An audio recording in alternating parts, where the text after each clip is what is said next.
All right, this one's about an order of separation, so y'all understand. This is an order of separation with the feds. This is where the feds put you in protective custody. I'm going to break down the different forms of protective custody within the Federal Bureau of Prison, aka the FBOP. So sit back, enjoy the ride, and make sure if you're not subscribed, please subscribe while this intro is on. Please subscribe, hit the emoji, the bell, the like, all that. All right?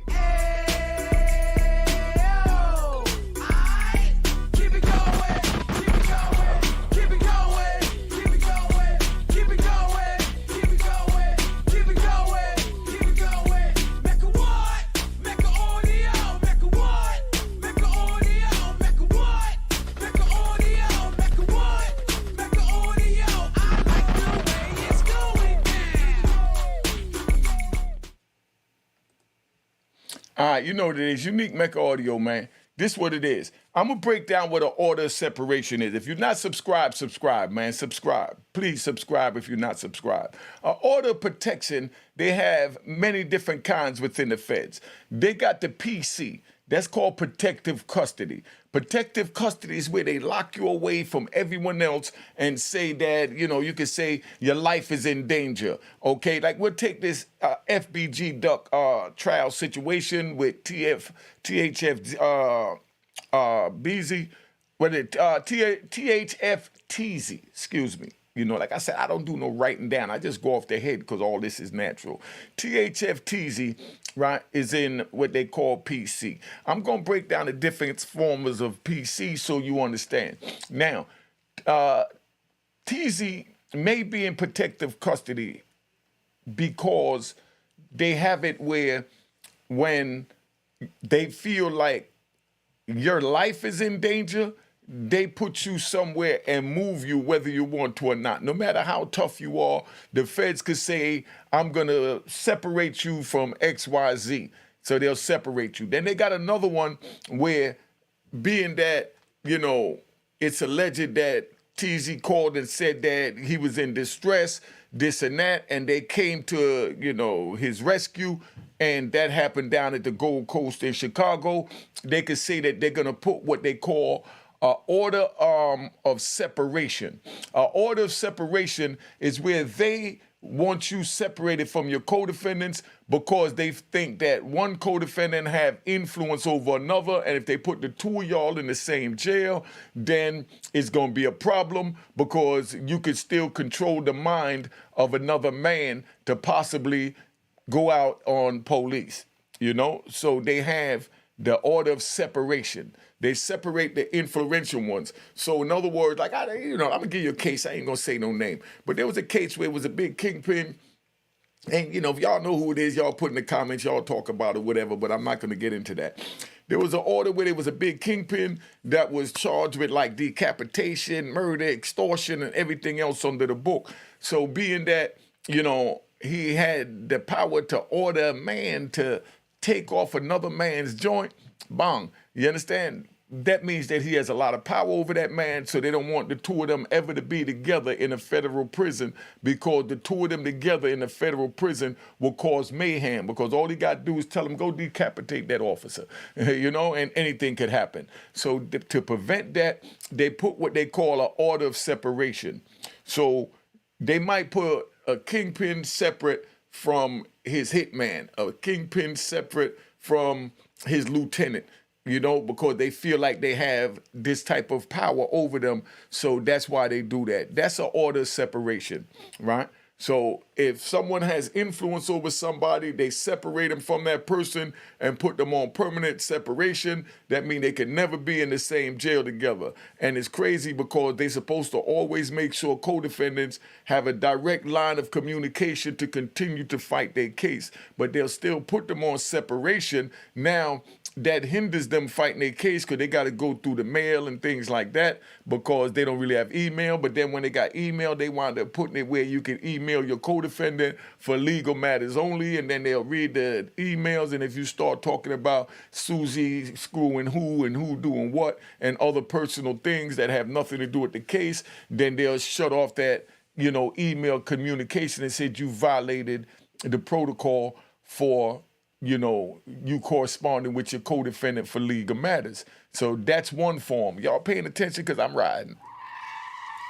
All right. So now, when they do that, it's crazy because you might be like this with somebody. Both of y'all went to trial. You love this man. This man is your brother. He's your comrade. You die for him. You kill for him. You even killed for him, allegedly, on the street. But they say, no, we don't want the two of y'all together because he might order you to do something against one of us. So that's that type of order of protection. Then they got the one where if you get into a beef with somebody, let's say you get in a fight with somebody, two people get in a fight in a prison, then they'll put administrative separation. Administrative detention, which is the same thing as administrative, separation, but they call it administrative detention. Administrative detention is like, when I got cut in the face, like I said, I ain't got no problem talking about my, my losses too, because we all take a loss. You know what I mean? That's just the way it is. But, like when I got cut, they put me in a hole and they put me in administrative detention. Administrative detention because I wouldn't tell them who cut me. They knew I was going to get my get back, or they felt I was going to get my get back, so they separated me. That's administrative detention. So that's them putting me in PC. I've never voluntarily went in PC. All the biggest and the baddest of men within the prison has been put on some type of administrative detention. You understand? Administrative detention is saying like, damn, we can't catch you for nothing. We ain't got nothing on you, but we're going to separate you from the rest of the compound because we feel that you're a danger to the compound and a threat to the orderly running of the institution. So we're going to separate you, from the compound. That's called administrative detention. And then, like I said a minute ago, then you have the separation, the separation. Now, you get an order of separation from your other co-defendants, an order of separation from anybody that you got influence over. That's how the feds do it. You see what I'm saying? They try and prevent things from happening before they happen, but it's not really it happening to us. It's happening to one of them.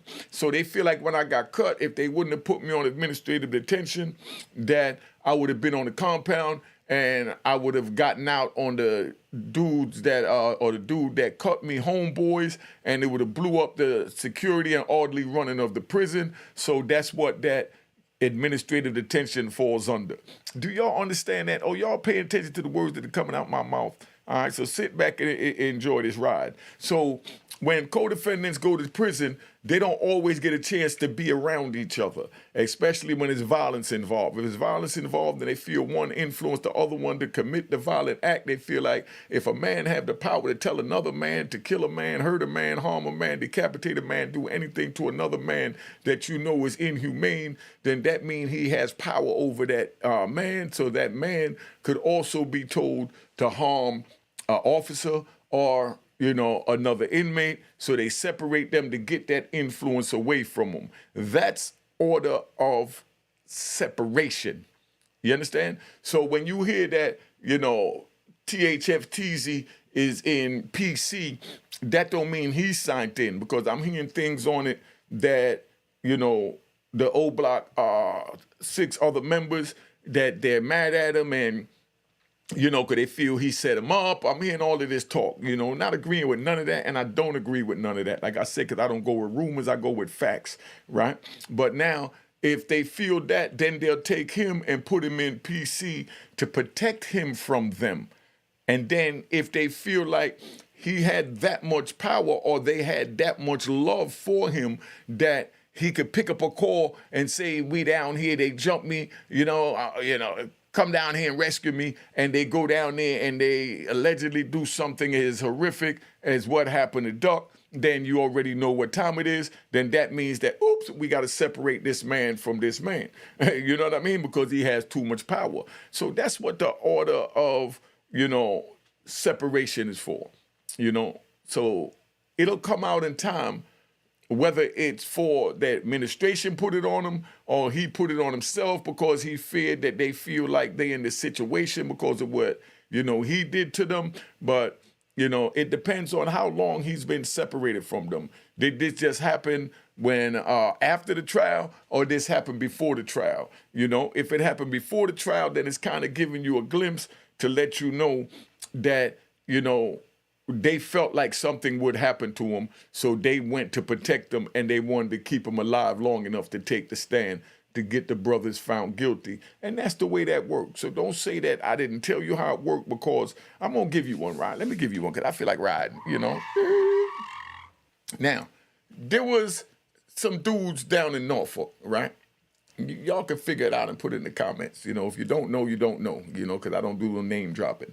But there was some dudes down in Norfolk. They had a block. Everything was cool. And this one dude had everybody doing what they needed to do. They had Rockwallers out there keeping the dope fiends, you know, and the cokeheads in order by bringing the Rockwaller, sicking the Rockwaller on them. And then you had the co-defendants where he'd tell them, yo, that dude been driving around the block 2-3 times. Here, y'all shoot at that car. Let them know don't come around here. And the dude, bah, bah, bah, bah, bah, bah, bah, they start shooting at him, you know? So now when he starts shooting at him, you know, they done carried out an order of, you know, attempted murder for somebody saying, you know, go do this, you know? And then they might have another one where a dude said, man, my baby mother pregnant. This is a whole nother case, though. My baby mother pregnant, because I'm just riding, you know. Make sure you subscribe if you're not subscribed. So baby mother might be like, baby mother pregnant, dude don't want to have a baby, and, you know, the girl refused to have an abortion, so dude tells his man, yo, go kill her.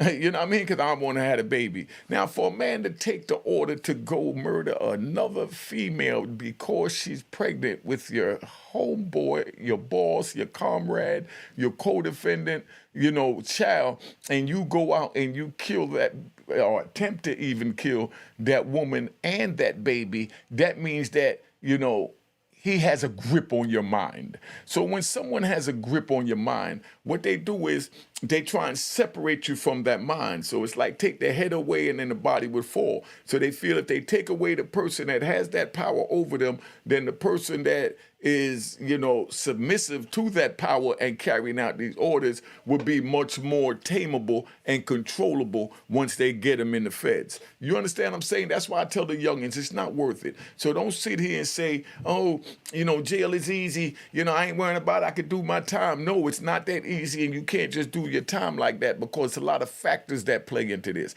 I've seen dudes, right, because I'm riding. I've seen co-defendants. I'm out in California. I've seen 2 co-defendants. They both blood. They from California, right? No disrespect to the Bloods. Matter of fact, let me get them a round of applause. All right. Relax, man. Relax, you know. I gave that round of applause because you got the rat bastards and flip-flop wearing in public trolls that are trying to say, oh, you're going to big up a Bloods gang. How you going to big up a gang? They did this, they did that. Stop it. You know what I mean? Go to another channel. Give me you 3 seconds. All right, you know what to take with you. All right. So now both co-defendants is dead, right? First one co-defendant is dead. He's dead for about 3, 4, 5 years. Everybody love him. Good dude. He get along. Everybody smoke weed. He got a good conversation. He make your time go. You can really bid off him. Bidding off of somebody that can take your mind away from the prison and take you beyond the walls with just their presence, their spirit, their mind, their stories. You know what I mean? And they just some funny MF, you know? So that's what this dude was. So he got along with everybody. Everybody loved him. Wasn't a violent dude. Wasn't a disrespectful dude. I mean, Bloods loved him. Crips loved him. New York loved him. Chicago loved him. GD loved him, Miami loved him, Dirty South loved him, Jersey loved him, Boston loved him, everybody loved him.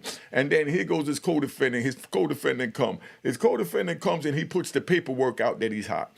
So now when he puts the paperwork out that he's hot, everybody come out there and they say, yo, dude back there in the hole saying that you hot. And the dude said, man, I ain't hot, he lying. He said, yeah, but he's your co-defendant. And he got paperwork. So he come out, he bring the paperwork. So when he bring the paperwork now, he says that the paperwork is a lie. None of that is true. And then he said, nah, he's lying. He told on me. It was a bank robbery. I got away. He told on me. And he showed the paperwork that the dude was hot. But at the same, you know, told on him for the joint. But at the same time, then the other dude that is being accused of being hot, he sit there and the guy that he's saying told on him got paperwork that he told. So bottom line is they both told. So of course the Bloods, as men, they say, okay, boom. He accusing you of telling, you accusing him of telling. Here, y'all get 2 knives. Y'all go settle it and figure out what happened. So they went and put their knife work in, and they wound up the one that came second that started the whole thing about his co-defendant being hot that everybody got along with. He lost. So he goes to the shoe. But then now the other one is there that everybody got along with, but he still got to deal with the issue of, is he hot?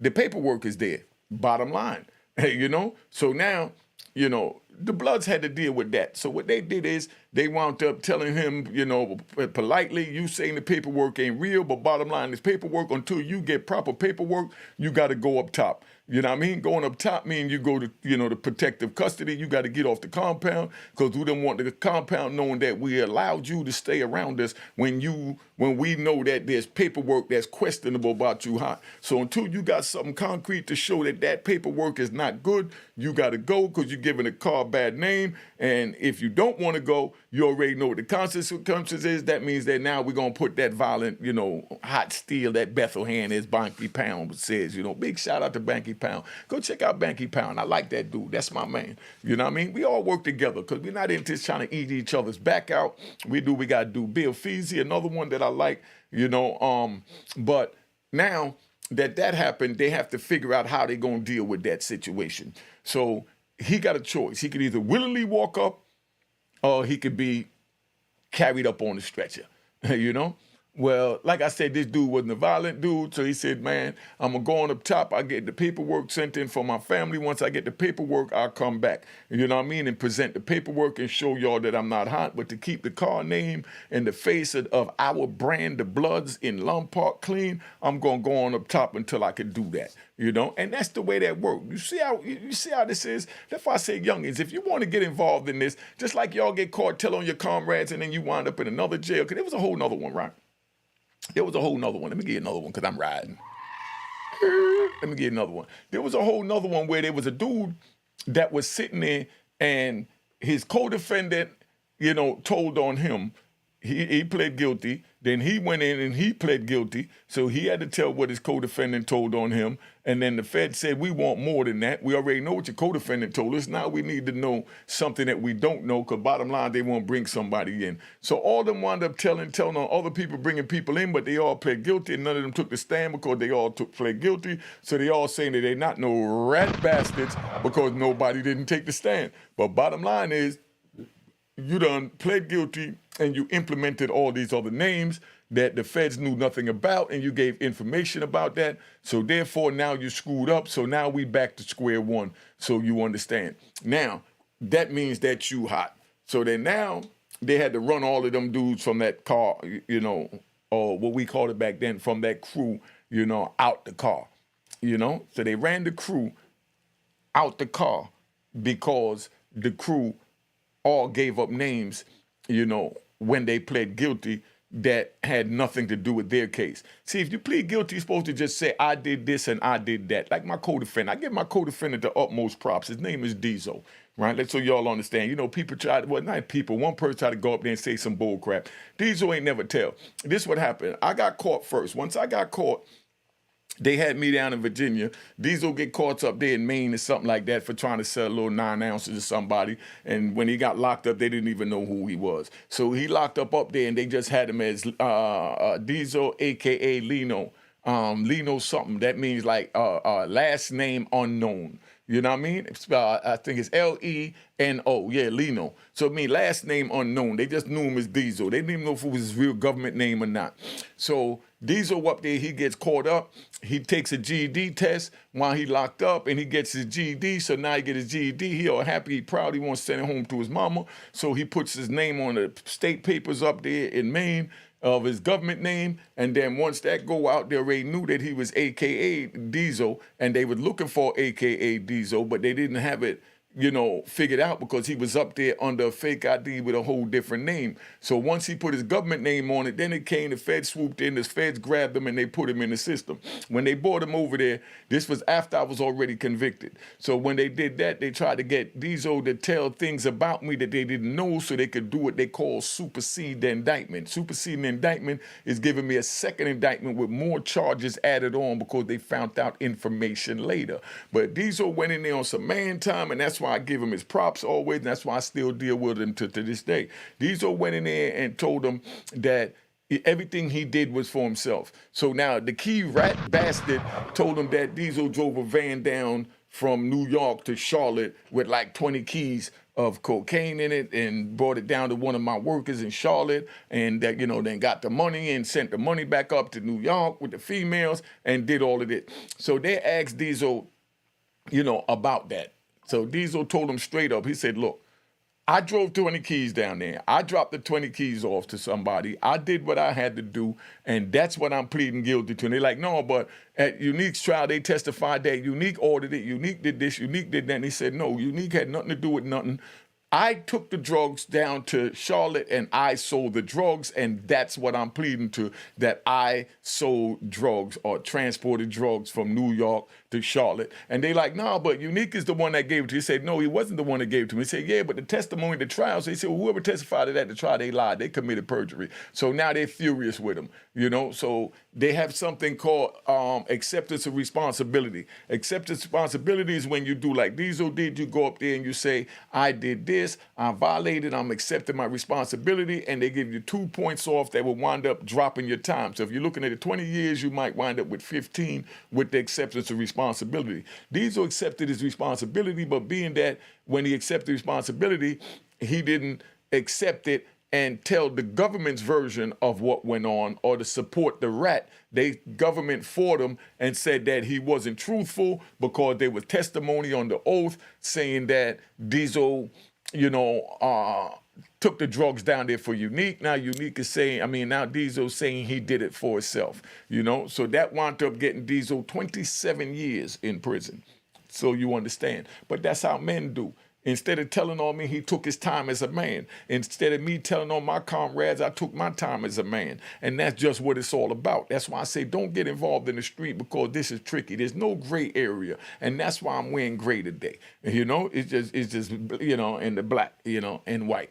Because it's just black and white. There's no gray area in between. It's either black or white. Either you did it or you didn't do it. You know what I mean? Either you're a rat or you're not a rat. Either you tell or you don't tell. There's no justification for telling, no reason for telling. No, they got my pet monkey Bubbles. They got my mother. They got my brother. They got my sister. They got my wife. They talking about taking my kids from my wife. You knew all that when you got involved in the game. That's why I say don't get involved in the game, so you ain't got to worry about them threatening or taking your children, your mother putting her in jail, your uncle, your father, or your pet monkey Bubbles. Nobody go to jail if you don't go on the street and violate the law. If you violate the law, you get caught, you handle your business by yourself. And that's why I'm saying that I don't feel that you capable of that, because it's a different generation and y'all wasn't raised with this embedded in you, so you do what you choose to do. And on the strength of that, that's why I'm saying now, don't get involved in the street. If you're not subscribed, please subscribe. Please subscribe. The book is on the screen. Where's that? I put it right there. The book is on the screen. Roaring Harlem. You could go to roaringharlem.com and Google or Bing and buy the book from my website. Or you could go to Amazon. It got 4.5 stars. But and the Cash App is on the screen. Make sure you hit the logo. It says it was created in 2020. And follow me on Instagram. And Twitter. Make sure you, Twitter. That's not Twitter. Yeah, I'm on Twitter too, but make sure you go TikTok. I've been putting up some really good shorts on TikTok from the different shows that I was on. So you could, hear the different stories that I've told, about the game, about my life, and about history in general, politics and everything else on my TikTok. Go to TikTok, Unique Mecca Audio on TikTok. All right, Unique Mecca Audio on TikTok. Everybody go over there and follow me on TikTok.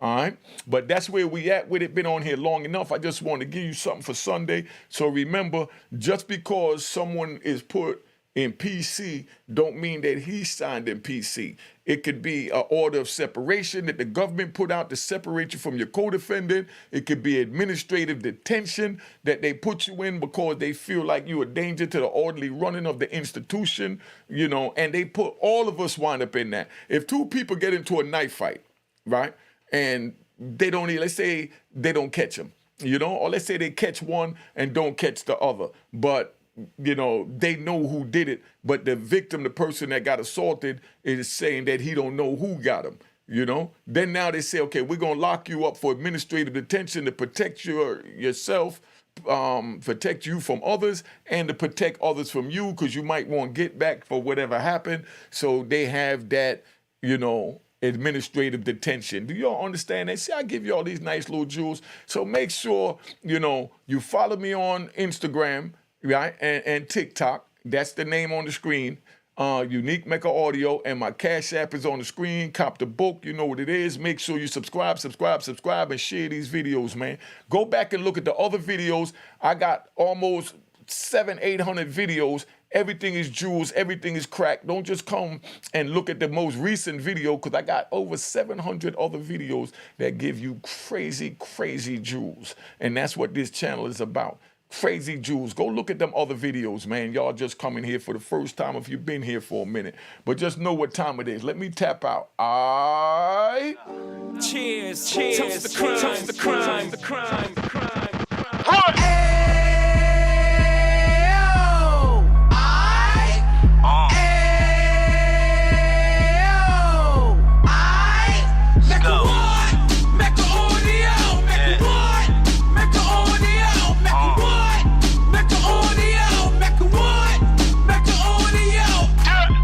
Fresh out the can of 26, he back on the strip, getting back in the mix. What he mentions a gift. You stand up 10 toes down, and I suggest you pay attention to this.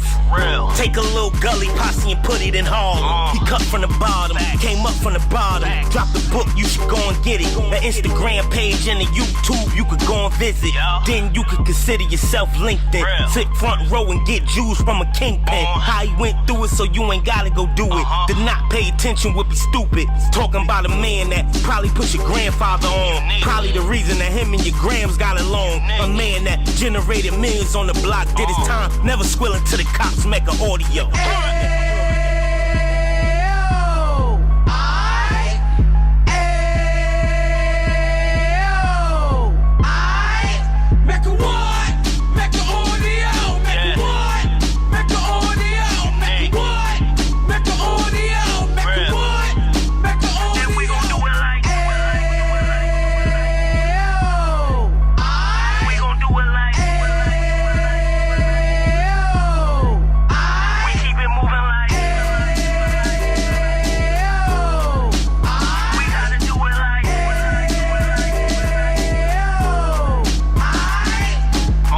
Get it live like 2 G's in the 90s. Drop top beamer so shiny. I let shorty go, she was whining. Treat her like my past, she behind me. Spend a couple bands on the Dapper Dan. You be back again, getting green like a Packers fan. No cap, it's a roaring uptown. They be whoring uptown, Dominican bust downs. Now we on the positive, we got a lot to give. Now he trying to stop the kids from being inoperative. So take heed, homie, lend a ear. He started in uptown, he gon' finish dead. But now it ain't about selling drugs, buying cars. It's about buying property to make the community yours. So we can give back to the youth them. Cause they the truth them. And bless up to all the road men.